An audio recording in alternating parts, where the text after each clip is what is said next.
اگر کسی ملک میں کوئی بڑا حادثہ رونما ہو جائے یا کوئی سانحہ پیش آ جائے تو اس ملک کا پرچم سرنگوں کر دیا جاتا ہے، مگر کیا آپ جانتے ہیں کہ کچھ بھی ہو جائے لیکن سعودی عرب کا پرچم کبھی سرنگوں نہیں کیا جاتا؟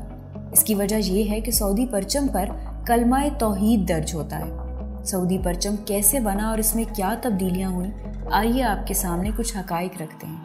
میں ہوں جاسرہ علی اور آپ سن رہے ہیں اردو نیوز پوڈ کاسٹ۔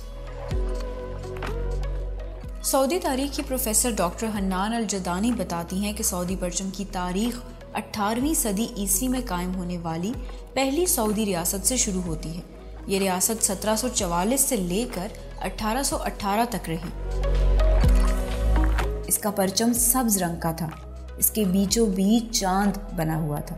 سعودی مملکت کے بانی شاہ عبد العزیز نے پہلی سعودی ریاست کے پرچم میں کئی تبدیلیاں کی۔ انہوں نے پرچم سے چاند کی شکل ہٹوا کر اس کی جگہ کلمہ توحید تحریر کروایا، مگر انہوں نے پرچم کا رنگ سبز ہی رکھا جبکہ تحریر سفید رسم الخط میں تھی۔ یہ ریاست نجد کے پرچم کے نام سے پہچانی جاتی ہے۔ یہ پرچم 1902 سے 1921 تک چلتا رہا۔ آگے چل کر ریاست کا نام نجد و حجاز رکھا گیا اور سعودی پرچم سے تلوار نکال دی گئی، جبکہ رنگ سفید اور سبز ہی رہا۔ 1926 سے 1932 تک ریاست نجد و حجاز کے نام والا پرچم ہی رائج رہا۔ بعض حوالوں میں بتایا جاتا ہے کہ شاہ عبد العزیز کو پرچم کا ڈیزائن ان کے مشیر حافظ وہبہ نے تیار کر کے دیا تھا اور انہوں نے ہی قومی ترانہ بھی کمپوز کیا تھا۔ سعودی عرب کے نئے پرچم کی شکل کیا ہے؟ سعودی عرب کا نیا قومی پرچم شاہ فیصل کے دور میں 15 مارچ 1973 کو تیار کیا گیا۔ یہ مستطیل شکل کا ہے۔ اس کی چوڑائی اس کی لمبائی کے 2/3 برابر ہے، جبکہ رنگ سبز ہے۔ پرچم کے بیچ میں کلمہ درج ہے۔ کلمے کے نیچے عربی تلوار بنی ہوئی ہے۔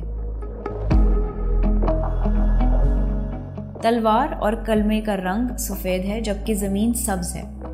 رسم الخط عربی ہے جو کہ اسلام سے نسبت کی علامت ہے۔ محققین کہتے ہیں کہ سعودی پرچم میں تلوار کی شکل اس بات کی علامت ہے کہ انصاف کے سلسلے میں ریاست کسی لاگ لپیٹ سے کام نہیں لے گی، جبکہ کلمے کے اندراج کی نسبت نفاذ شریعت کی طرف ہے۔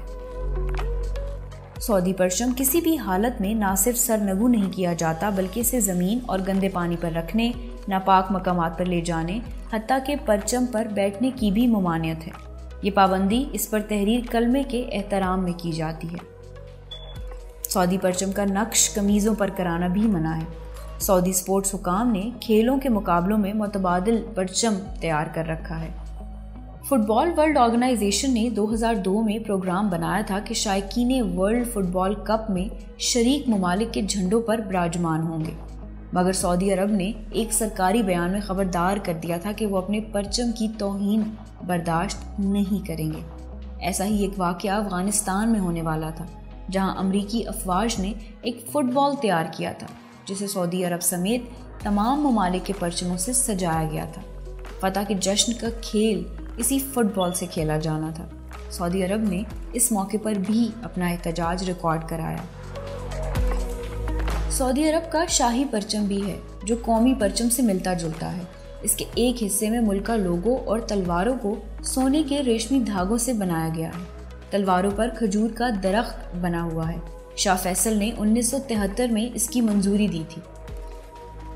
سول پرچم یہ سمندر میں تجارتی جہازوں پر لہرایا جاتا ہے۔ اس کی زمین سبز ہے جبکہ اس کے اندر قومی پرچم بنا ہوا ہے۔ بری، بحری اور فضائی افواج کے پرچم ایک دوسرے سے مختلف ہیں۔ سعودی سمندر میں داخل ہونے والے ہر غیر ملکی جہاز کو، وہ تجارتی ہو یا جنگی، سعودی پرچم لہرانا ہوتا ہے۔ سعودی عرب میں جمعے کے دن اور تہواروں پر تمام سرکاری عمارتوں اور پبلک اداروں پر قومی پرچم سورج طلوع ہونے سے غروب آفتاب تک لہرایا جاتا ہے۔